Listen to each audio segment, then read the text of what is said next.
wow, like all I want to do right now is just dance, and there is no one there that's judging you. And if they are, then they're a fucking weirdo. Yeah,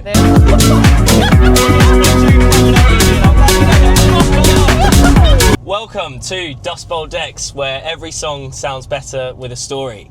I'm joined today by the soul-stirring music lover with rhythm in her veins, the embodiment of feminine power, passionate, amazing dancer, Sian. Thank you so much for joining today. It's an absolute pleasure to have you on. How are you doing? With an intro like that, it is an absolute pleasure being here. My gosh, I'm going to do this every weekend. Just for the ego. Yeah, just for you. Yeah, just for that. It's great. You're the first female guest, and so that's quite exciting. Oh, what an honour. I'm actually really excited, yeah. I'll have to actually start having some slightly more serious conversations, probably, but that's fine. For anyone who is new around here, the concept is as follows. Each guest brings on 3 songs. Those 3 songs, they have a backstory as to why they're 3 of their favourite songs.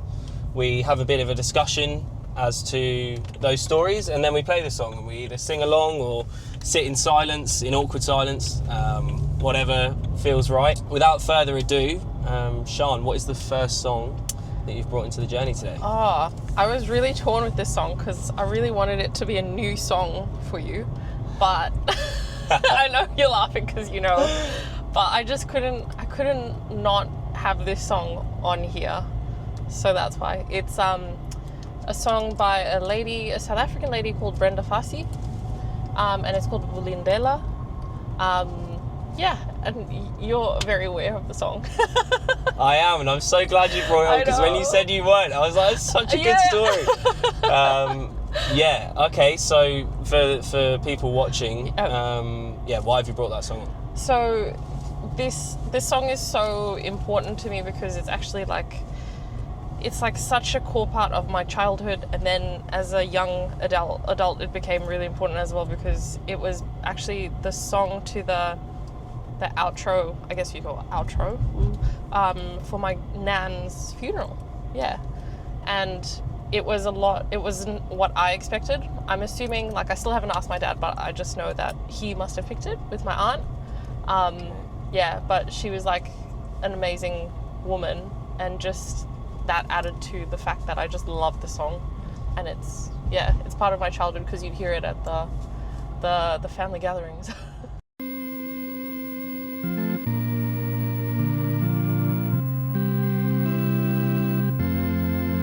Ulindlela pema mkopozi yeunyana wami elele uyashadla namhla ulindlela wena manya uza suba nomona yena wami uthathile bengingazi yombona umakoti unyana wami ujongile this time mahatele uzemshadwe nathathisa namhlanje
Absolute tune. Yeah. Absolute tune. I love the fact that like people choose songs that are upbeat for funerals as well. Because it is a celebration of life, isn't it? But Honestly, I feel like it is, yes. it's almost. I mean, I've been to a couple of funerals for grandparents, but I don't remember them having absolute bops like that. No. I feel like for context, you probably need the beginning of the organ in a church. So her funeral was in like an Anglican church, and it just came on, and then like all of a sudden that beat dropped, and then like people just like it was like old Start people, like their shoulders they were again. like, "What's going on?" And then like it was like, it was really lovely and like shocking but lovely. Yeah, and we were saying like there's something like that noise of an organ. Yes. It's like really gives you goosebumps. Yeah. Like it's the perfect funeral song because obviously it sounds Anglican. Like church, it's perfect for church, and you expect an organ traditionally, to then divulge into just an absolute bop. Like, that's so cool. You little must have drop. struggled not to be dancing. Like. Oh yeah, at the moment I was just like, okay, this is really good, and then I was like, oh, okay. Yeah. And how do you think that song encapsulates your grandma? She was like a tough as nails lady. And like, as the older I get, I also learn a lot more about like our history and like have a lot more respect for it. Like she used to be a nanny and then got married to my grandpa, and then like they just worked so hard, like they grafted so much, and she just became like this matriarch. Yeah. And then when she had a sherry at a Christmas event, she was on a dance floor. I even brought back some like printed photos of her, like just like this, like in motion, like dancing. Dog. Oh, a crash would be bad, Yeah, but no, running no, over no, a dog not would a be. dog. I'd have to cancel the show. Yeah, I no, think. that would be the end.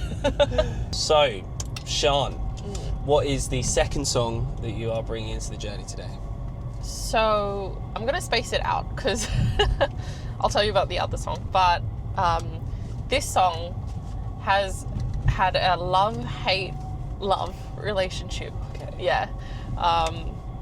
It's called Sete. So it's actually a remix of a really old song by a Malian singer. I forgot the language it's in, but it's like a what do you call it? Like when a language like an outshoot of French. So Mali is obviously like a French colonized country. And there was this, what is that called? I don't know. Yeah, there is a word for it. Someone will tell you.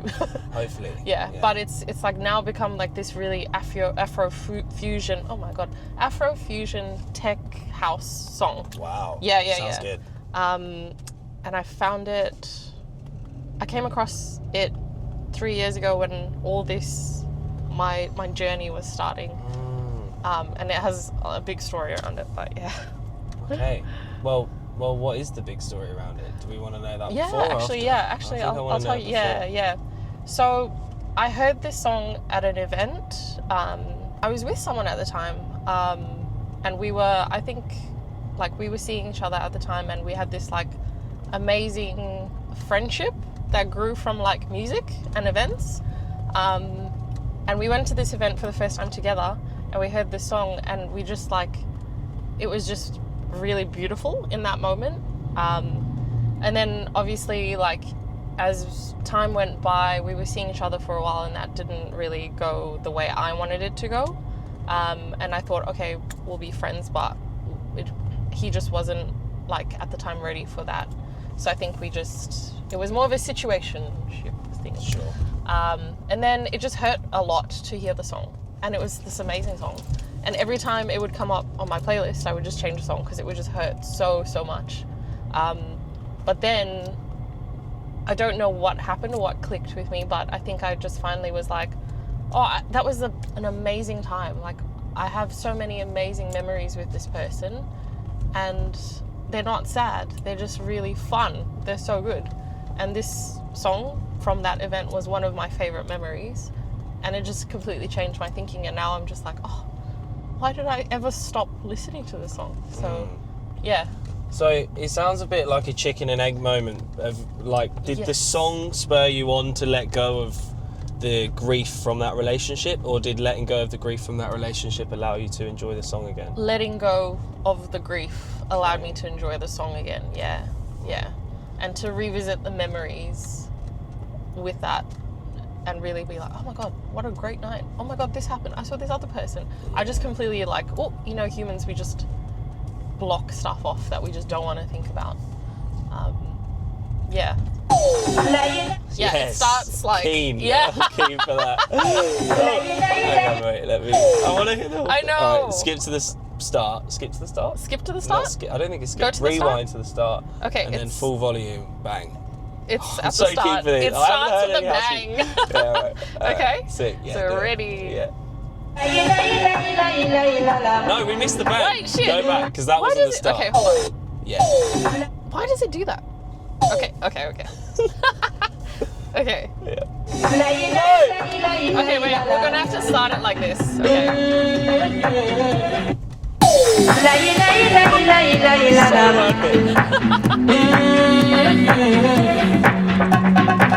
Oh, c'était gagné. C'est crié, ma salala. Oh, jeez. Yeah.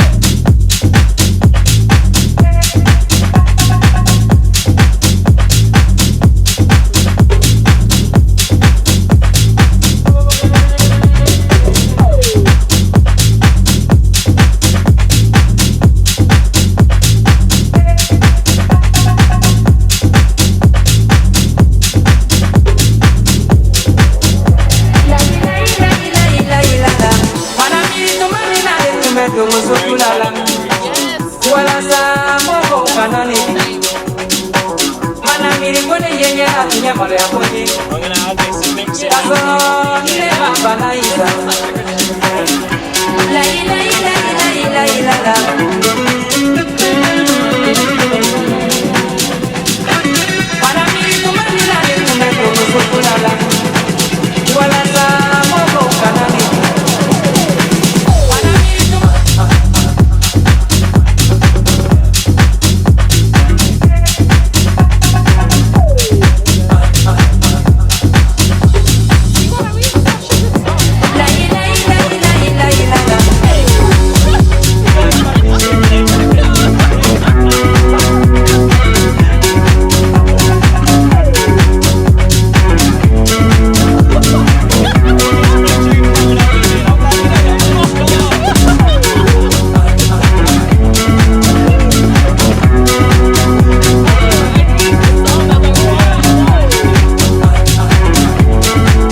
That is by far the best tune that's been brought on. I mean that. That is such a bop.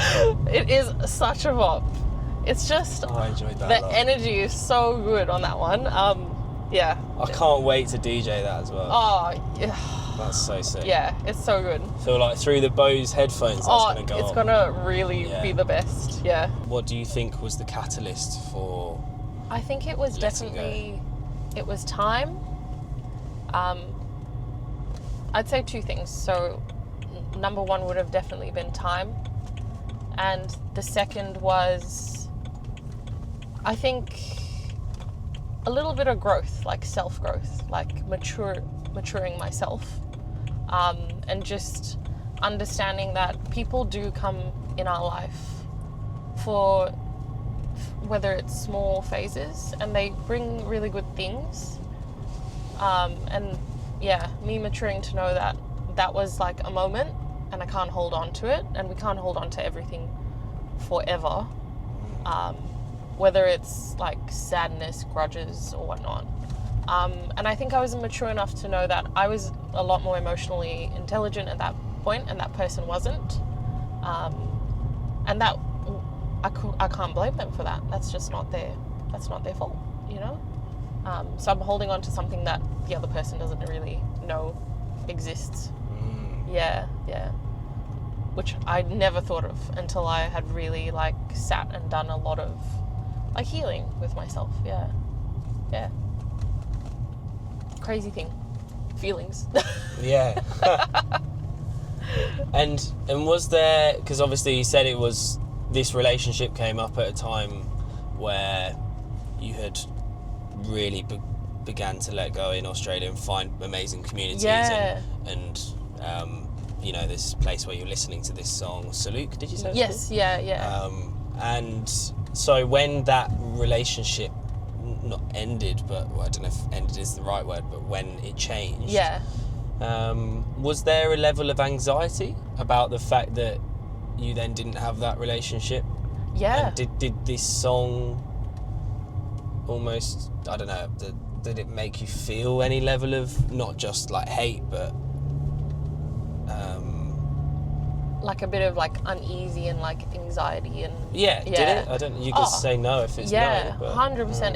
It did, because like that's such a good question, because at that exact time I was like starting on this journey of all these things, like attending all these classes and finding all these women and these communities that these women hold, and then having this like amazing friendship with like a guy, and like that leading to be a little bit more romantic. And then I was just like, wow, all these like things, these amazing things happening, and then that changing mid like all these personal things happening, just it did rock me, and it did like trigger a bit of that anxiety of like, oh god, like what am I doing, why like, is it something I've done, is it this journey that I'm going on, like was it all wrong?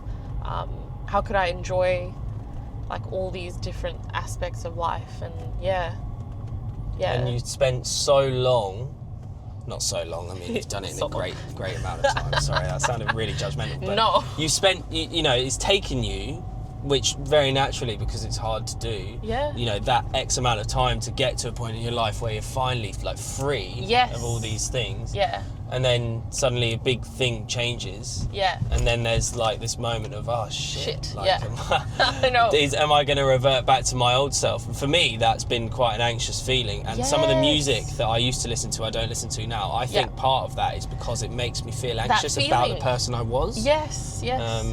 But the fact that you've now been able to reframe that for this song is really powerful, because again, it kind of leans into that thing of embracing all your parts, because it's a part of you. It is. That's 100% it. And you can, I think you explained it way better, because that's exactly what it made me feel at the time. Like, I was like, oh wow, I can be seen, and I can be like dancing, and I can be like on a dance floor, and this person is just like there for me, and like not pushing me to be like, oh, you need to hide and don't be like that, or you need to tone it down, or you need to like, or just like, I'm gonna like hold on to you, like you're not, you know what I mean? Nothing like that. No possessiveness, no nothing.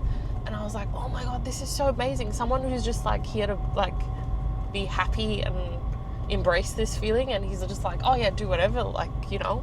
It was so what is the word, like free. Yes, freeing. Yeah, it was so freeing, so freeing. And then for that to get rocked, I was like, oh no. Yeah. Oh no. Oh dear. And because you become confluent with those people, and so they actually become a part of you. Yes, yes. So it's not just like a part of you feels uncomfortable, suddenly you've actually lost a bit of yourself. Yeah.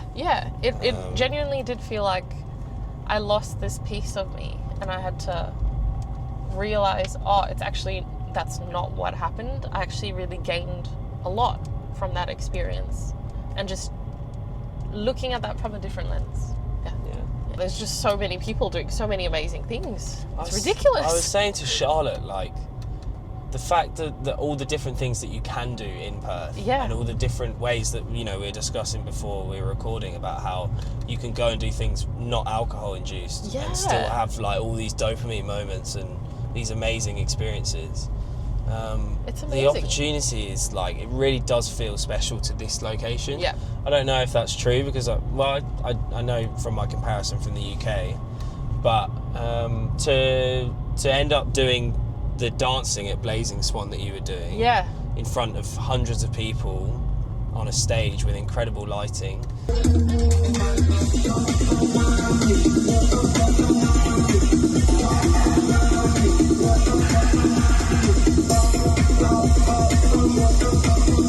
And it's something that it sounds like, well, I don't know, were you dancing before? No. At all? I don't know, like, You for can leave fun. that one, that's like, fine. purely for fun. Like, going out and having a dance. Oh, yeah. Like, you know, young 18-year-old me was having a drink, going out, like, you know, no matter what, any dance floor. Loved it. Yeah. And dancing has always been, like, a sense of, like, community back home, because you have a function, you have a wedding, you have a funeral, you have a birthday party, you have a Christmas party, a tea time, whatever, and you'll find us dancing, Yeah. like, no matter what. So that's always been something that I've valued. But then to come here and find people that also love that and incorporate so many healing things with it, yeah, it's mad that I'm doing it at a festival in front of people. Yeah, a crazy It's so festival as weird, well. There's yeah. like so much about radical self-expression, and Yeah. to do that, like, that was fucking cool. Like, to watch you do that was Thank a you. highlight, like, big time, because Thank you. it felt like being friends with a celebrity. I was like, this is so cool. But the way that your body moved, like, and my big highlight for me of Blazing Swan was understanding people in states of flow. Yeah. And we've discussed this, I think, and Yes. and I have rambled on about it in Charlotte's podcast and love it. to you. But I just finished this book called Ikigai, Yes. and the whole premise of the book was that these people in Japan, in this town, lived to over 100 years. Yeah. And the reason why they believe is because they established different ways to be in a state of flow, Yeah. which is essentially this idea you could be doing anything. You could be steaming a shirt, you could be picking veg from your veg garden, but you're in this like almost subconscious way of movement where you just ebb and flow through everything that you do. And watching you dance, and particularly the kind of dance that it was, with the way that your kind of arms express themselves and bring back and everything, like that felt like watching someone in a state of flow, like purely in their zone, doing something at a very high level, just freely. And that was amazing to experience. And so I'm curious to know how that movement, and you said it was very healing. Like, what do you mean by healing? Oh, like, just thank you for seeing that, because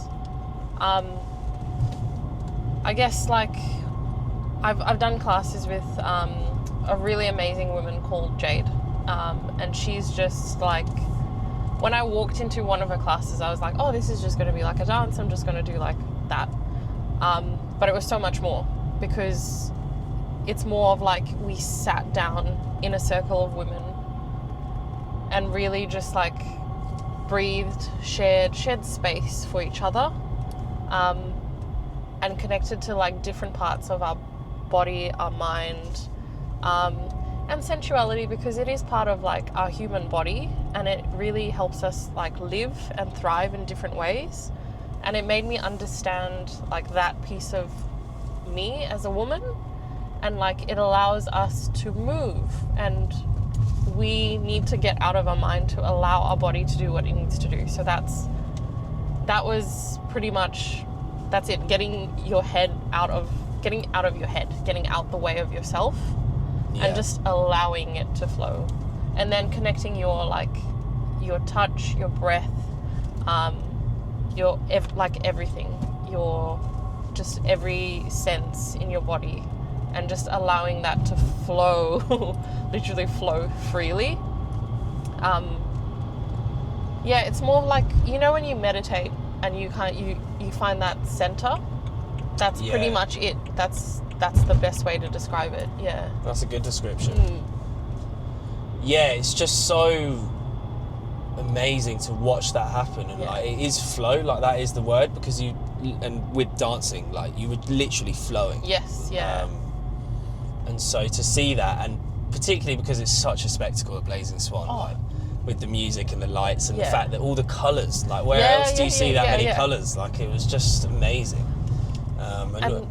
It's crazy. Just like when you said healing, it also jogged my memory of just like, it's healing because it reminds me to stop. And again, like, I think we talked about this as well, like how, like, you're a pretty legend, like such a bloody legend on the dance floor. I didn't know this guy can dance like that. I didn't know you were going to say that. That's funny. I was like, what the heck? He was hiding dancing, like just jamming.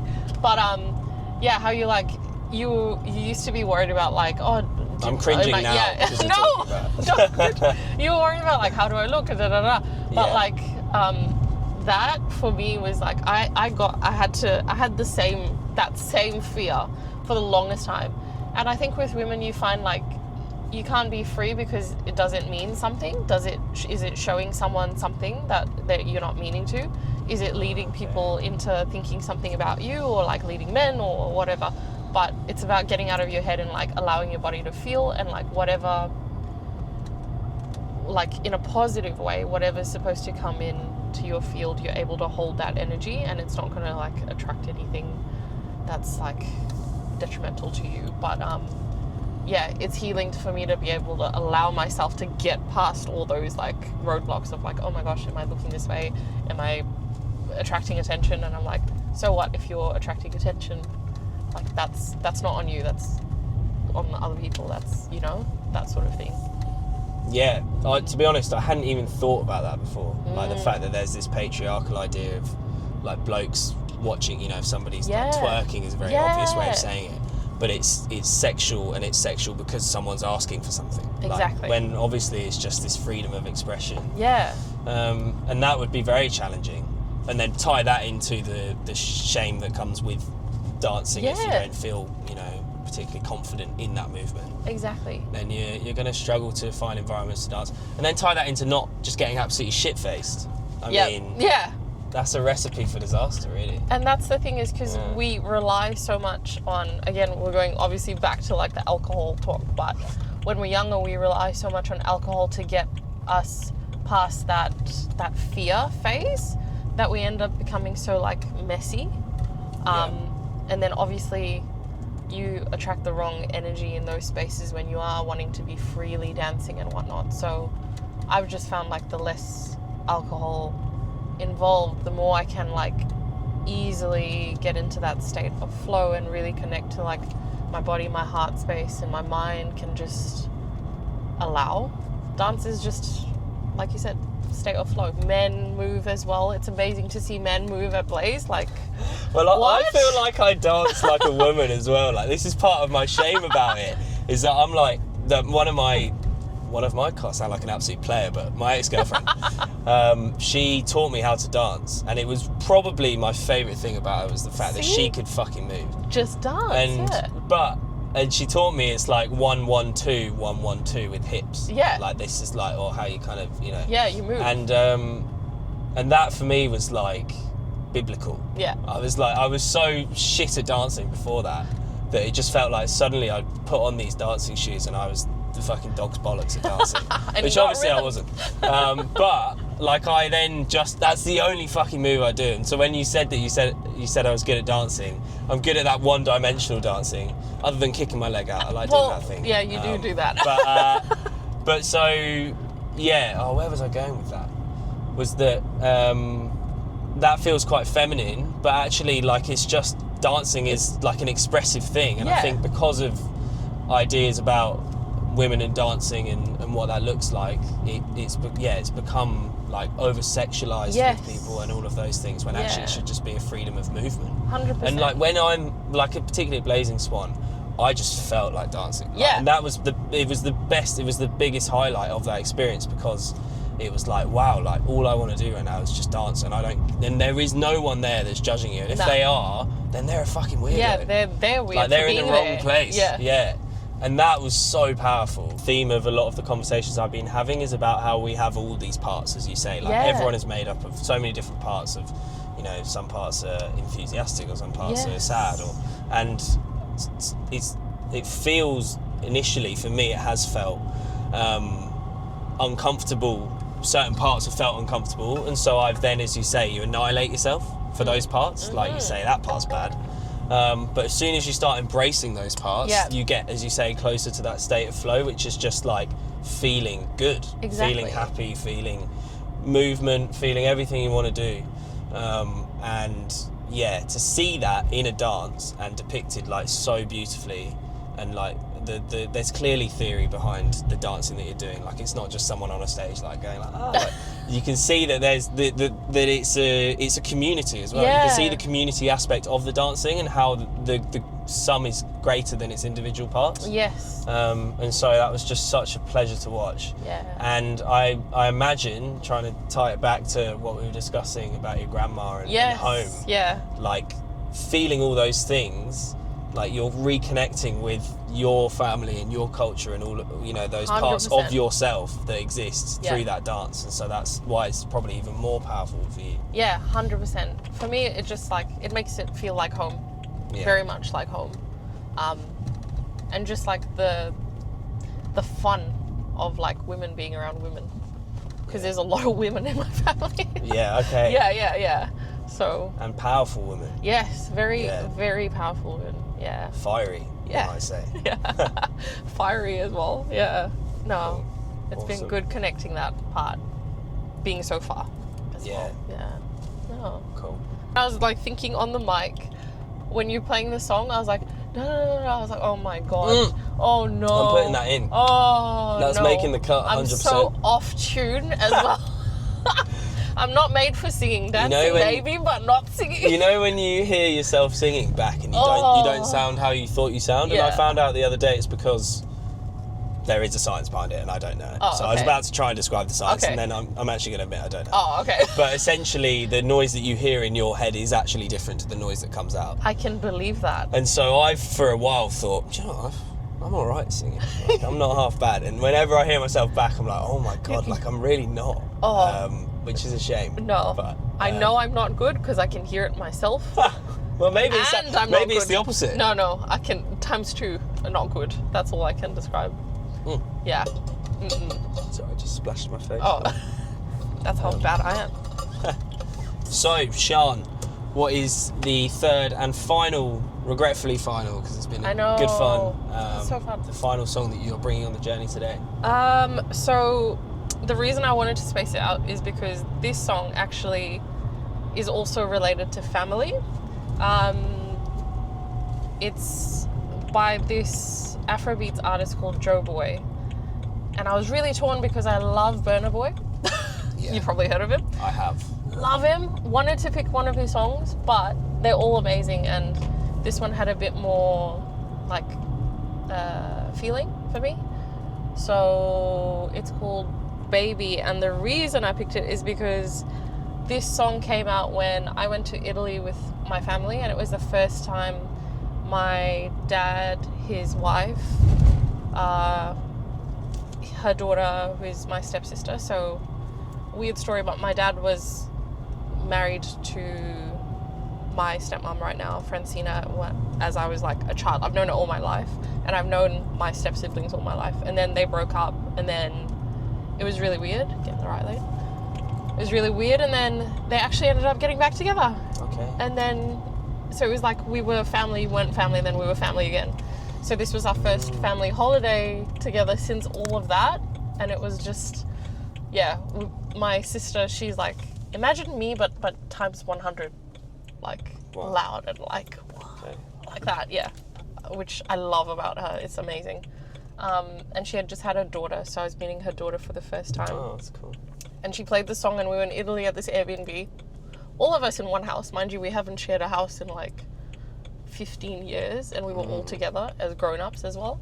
And we were on a balcony, and she played the song, and we were drinking wine, and then, like, my dad was drinking with me, and we were all just like drinking and talking, and then my niece like started dancing, and then my sister was like, yeah, let's go, and then she started dancing, and we all started dancing, and then Dad got up and started dancing too, and it was just, yeah, it's one of my like core memories, that trip. It was, yeah, so good.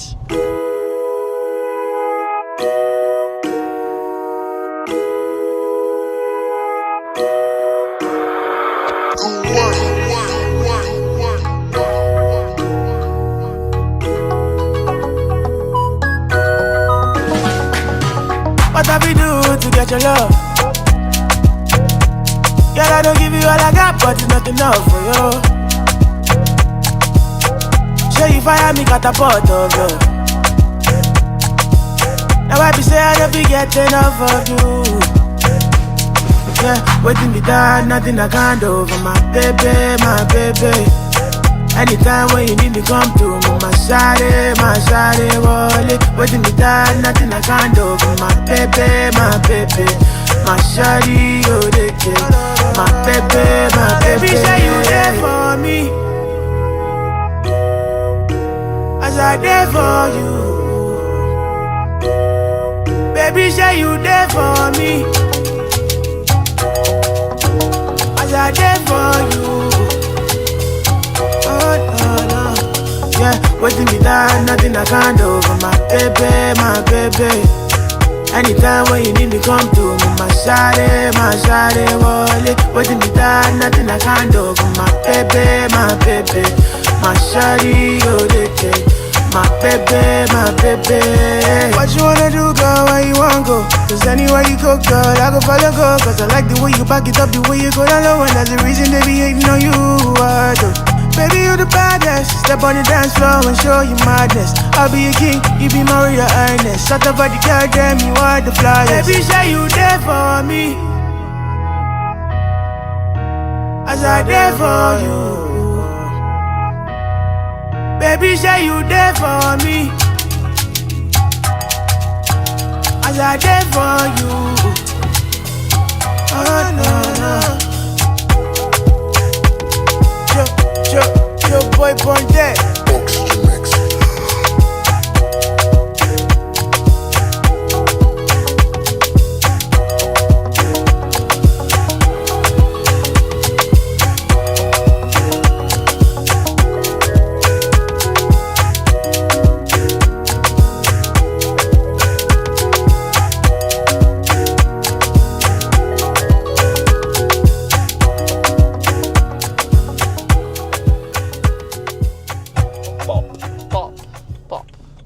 And do you know, I'm sure that every song you've played has this one instrument, which I know. is like a wooden flute Yes, thing. I was just gonna say. As I was thinking that, and I was like, oh, every song I've probably played has like got that two core instruments, yeah, thing. which is like a It's like flute. a wooden flute kind Yeah, of thing. or a- Because it's an African instrument. There is we a used flute. to play it in music. Yeah. I'm gonna search that and I'll send it to you Cool. afterwards. Yeah, But put it in the comments yes, if you know it. I think it is a flute. It is a flute. Maybe it's just yeah, a flute. Yeah. I'm just trying to be edgy in some way. But yeah. Yeah, that's a tune. Yeah. That's a tune. I mean, every song you've played is an absolute tune. They're just fun. Yeah, it's so nice to like, just enjoy the music.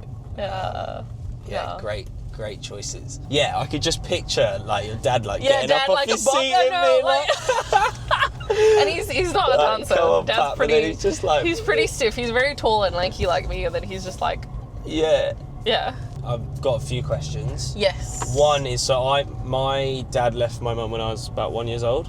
So I grew up, and then he got married to my stepmum when I was about 13. Did you have like two households growing up that you would go between? Like, yes. how did that work? Yeah, so I lived with my mum and went to school, and then like from this town where we lived, my mum and I, and then I went on holidays to my dad, where he lived with his partner. Yeah. So yeah, I pretty much had two households. So how present would you say your dad was growing up? I think he was as present as he could be, for sure. Yeah, he tried in those gaps.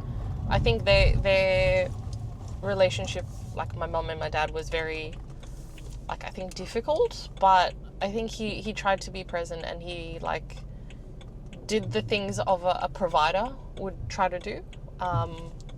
Yeah. And when we had holidays, he was as present as he could 100% be, which was, I'm really grateful. That's we have cool. such an amazing relationship right now, and I'm so grateful for it, that he like came in to step in the way that he did, because I know it wouldn't be easy. Like, I can't imagine like that sort of scenario.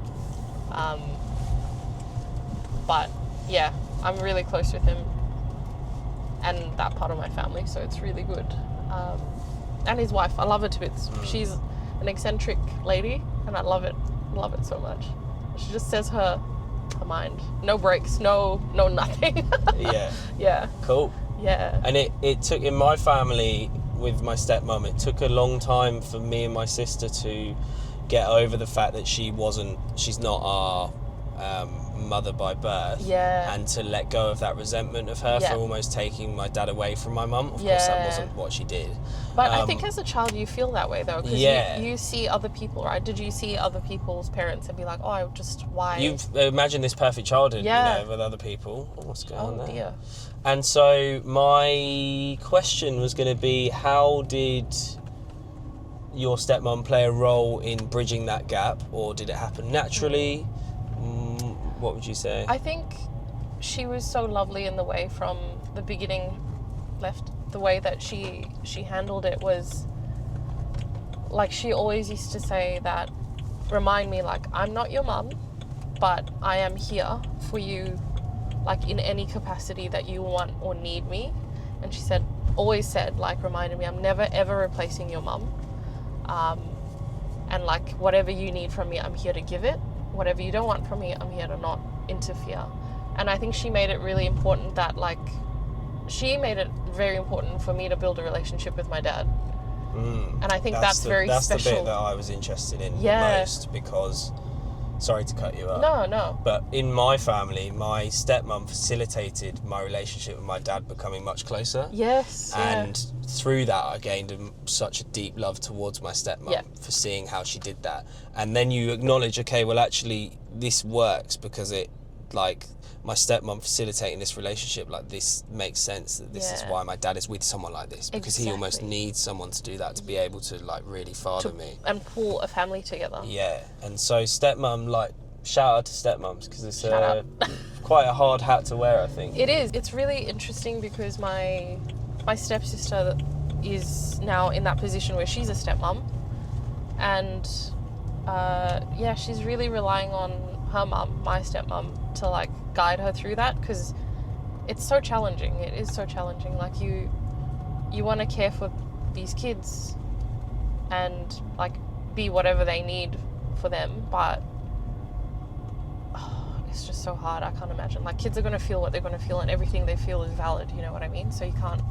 Yes. Well, it sounds like your stepmom navigated that in such a beautiful way by owning that. Owning that part of reality. And not trying to create this perfect family, because it's fragmented. Yeah. It is. Like, that's the reality of it, is that you had somewhat of a fragmented family, because people have kids with the intention of raising them together. Exactly. Music has been a huge element as to bringing that side of my family together, because through music and, like, looking at someone listening to a tune, dancing and smiling, like, you just feel like family. And my stepmom, like, we've had moments of that, and my dad is a real muso, like, he's really cool, and so that's cool that you had this moment coming back to everyone to being Italy together. as well. I know, it's so random, like, of all the places we could meet. that's it. Music's always connected family. I agree. That's such a Yeah. beautiful thing to do. Wow. Cool. Did you find it challenging, do you think, as a child, when you have an older sibling or siblings that are so full of energy and full of lust for life? Is it difficult to shine in those environments? Was it a problem for you, do you think, as a kid?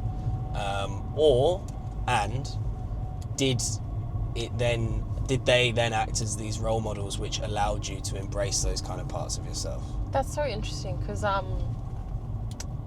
also have a half brother and a half sister on my mum's side, to add that. And I have to add that because all of them are all older than me. So I was the youngest, but I'm also the only child of my mum and dad. And yeah, I think it did impact everything. Like to be like, oh, they all went out to uni. Oh, they all did this. Oh, they all, you know what I mean? So I think it definitely affected like how I saw myself in like context to what they were doing at my age, if that makes sense. Yeah. But I do see them all as like an inspiration to just, all of them have tackled life so differently. Like so differently in really good ways in their own way, but also they've all faced like their own different challenges, you know, which is kind of lucky because I get to look at that and be like, wow, they went through this and they shared it with me, and if I was in that position, what would I do? Or I would just be like, oh, I'm not in that position, my life is so different, but I can respect people that I meet that are sharing the same challenges. But yeah, in a household, or like it was always like, oh yeah, this sibling's going to do this and that, and then Let's see if you can park in our spot. You can. The car that parks here is always really tiny, so that's a pretty good job. And it's a BMW, so I'm allowed to park badly because it's part of our culture. Cultured. Drives. Yeah. But yeah, I feel like that's... This feels like provocative now.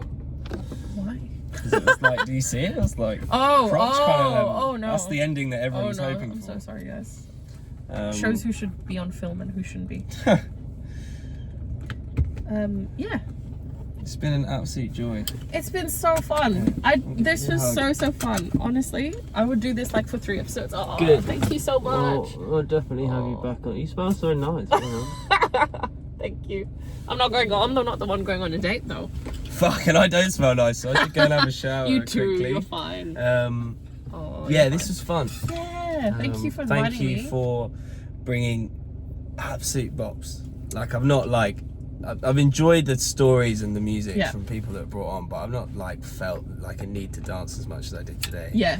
And that is what I love about you. You make me feel like dancing. Yes. And that's a fucking cool trait. If that's all I could ever do, that's everything I could ever do. No, you're as I said at the start, like you embody so many amazing traits and amazing parts that you own of yourself, and you've clearly done a lot of work to be the woman you are today. So thank you for coming on. I feel incredibly honoured for you to be the first female guest on Dust Bowl Decks. Thank you. Yes. If you enjoyed, please like and subscribe. My friend's trying to park, so it's time to Okay. I'll pull out. Hang on. Songs from this episode will also be linked into the Spotify playlist for Dust Bowl Decks, which link will be in the description for that. And yeah, keep an eye out for the next episode, the next Tuesday episode. We're going to be having at least an episode a week. So yeah, looking forward to continuing this project with you all. See you guys soon. Yay. We're actually going. Yay! Oh, fuck. Well, I don't know if I told you, but my sense of urgency is quite selfish because I have a date this evening. Oh no, where? Yeah. Oh my gosh, tell me. With someone that you met last week. I met? Who did I meet? Yeah. Did you meet? Yes! Yeah. Oh. We're going axe throwing tonight. Which is a bit rogue, but... That's pretty fun.